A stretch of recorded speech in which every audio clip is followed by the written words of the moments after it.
afternoon, everyone, and welcome on behalf of my wife and I. The wedding is such an emotional day for everyone, even the cake is in tears. Those of you who know me will know that I'm not big on making speeches.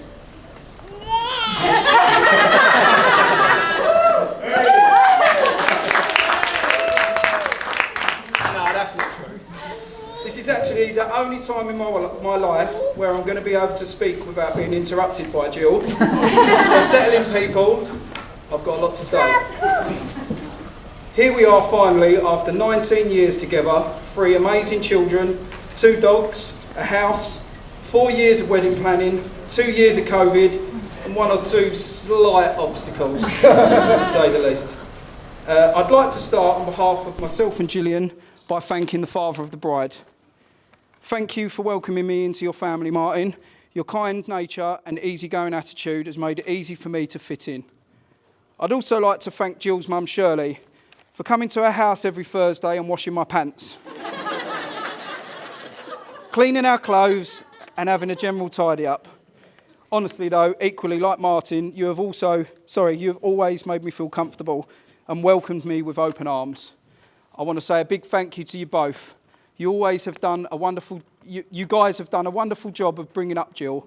Your kindness is reflected in her, and you should both be very, very proud. I hope you know that I will always be there for her. I promise I will take care of her, and I will always do my best to keep her safe and make her happy. I am now also very proud to finally be part of your family. Next, I'd like to thank my parents for putting up with me for all these years until Gill took over. I want to give a special thanks to my dad for my hairline and my beer belly. And I want to thank my mum for my short stature and my incredible ability to get such a great tan.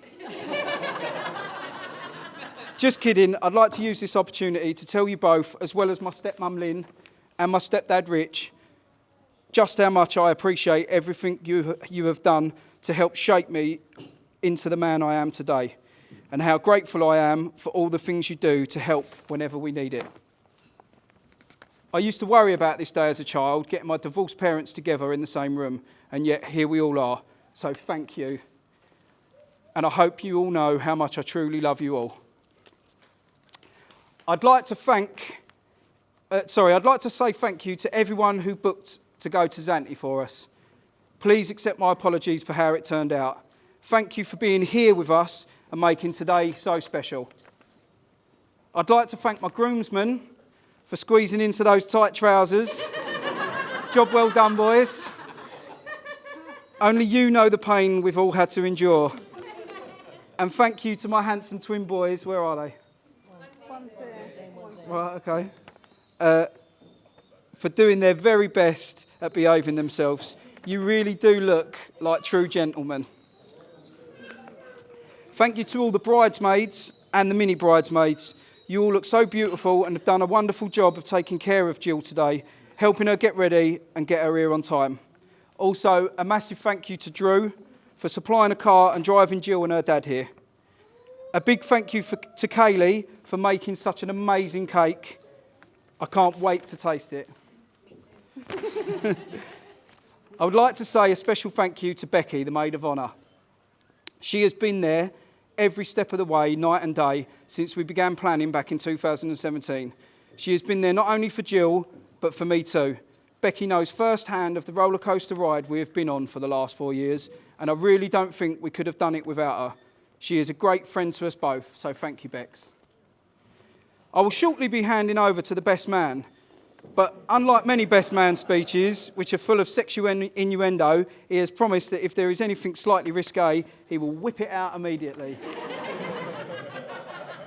Sutton has done a fantastic job as my best man. He organised a great stag do, despite everything that has gone on with COVID, although it did make me look like a right penis. I'm sure you've seen the pictures. Also, when he was doing pickups for the stag do, he accidentally filled the Escort up with diesel. She died. But seriously, Sutton, like Becky, has been there not only through the wedding planning, but he has also been there for me throughout my adult life. He calls every day on the way home from work to check in on me. as he does with many of our other friends when they are in need. Sutton is sincerely a great friend, and friendship is like pissing your pants. Everyone can see it, but only you can feel its warmth. So thank you, Sutton, for being the piss in my pants. I can't believe how lucky I am to have fallen in love with my best friend. Don't panic, Sutton, not you, mate. Gillian, my bestest of friends, the one who knows me the most, my wife. After all these years together, that sounds so strange to hear. Gill always says I never listen, or something like that. She says I'm not very romantic. The other day we were kissing on the sofa and she said, how about we take this into the bedroom? I said, okay, you get the other end. Anyway, what can I say about Gill that I don't tell her every day? Gill is the most amazing, caring person I have ever met. She is so beautiful on the inside and has no concept of how stunning she is on the outside. She always puts others before herself, and I think that is what makes her an excellent mother as well as such a wonderful friend and partner. She is always there for me when I need her the most. She knows exactly how to cheer me up if I'm having a bad day and the right advice to give at the right time. She makes me laugh and smile, and she makes me feel so proud that she is mine. My life hadn't really begun before I met her, and I can't imagine it now without her. I asked her to marry me because, like pieces in a puzzle, we are completely different shapes, but we fit together perfectly. She is my soulmate, the love of my life, and I am truly blessed to have her. She is my rock, my world, and my penguin. Gill, my wife, I love you more than words can describe. I love you to the moon and back. So, could you please raise your glasses to my beautiful wife, to the bride. Thank you. Could my brothers please hand out the gifts? Thank you, lads.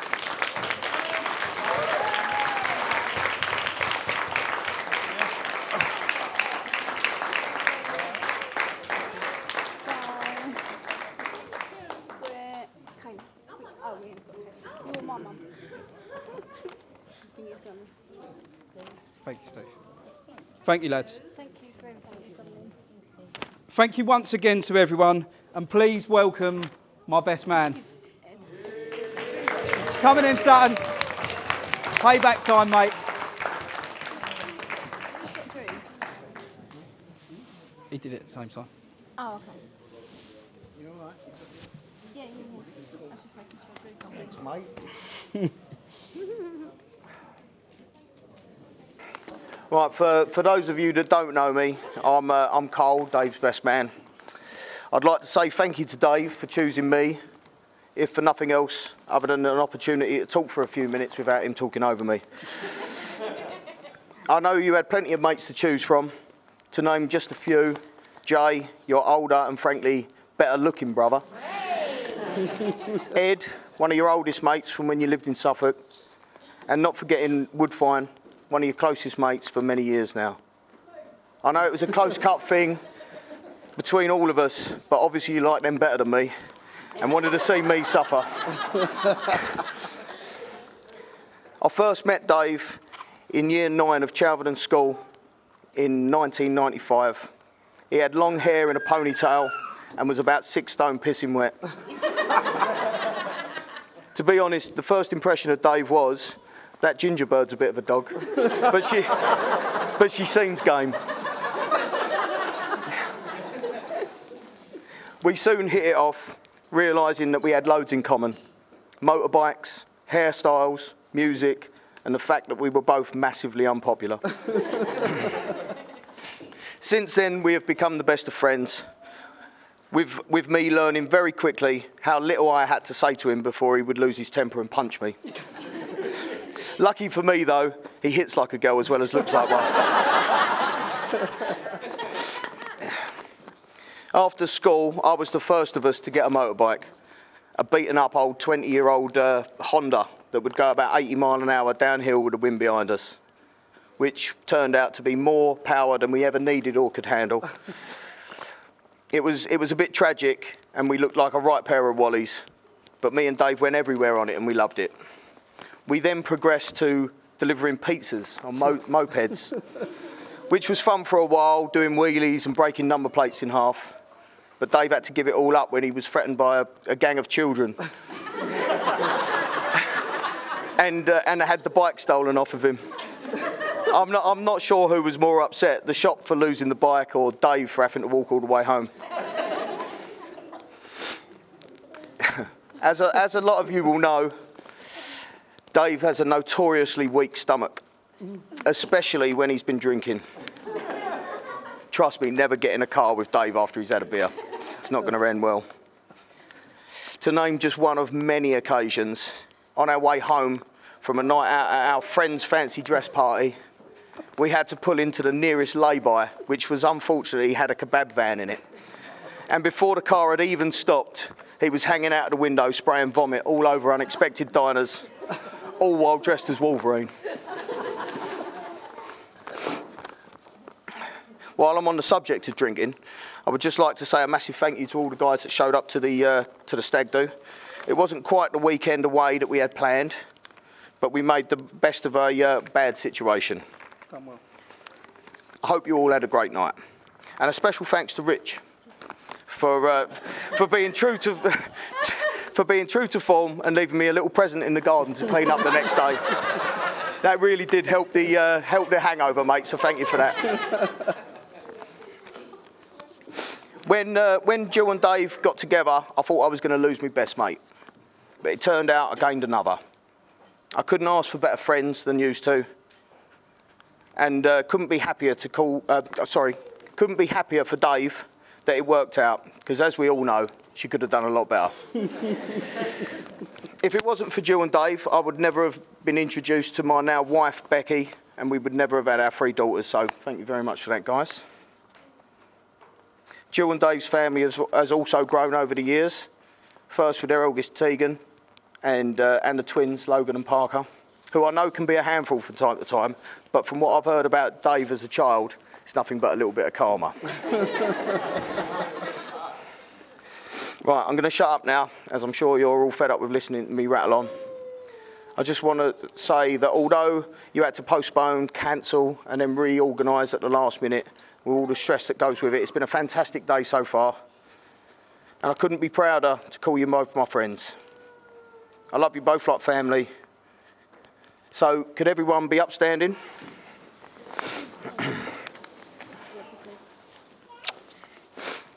And raise a glass to the bride and groom, Mr. and Mrs. Melville. Right, that's me done.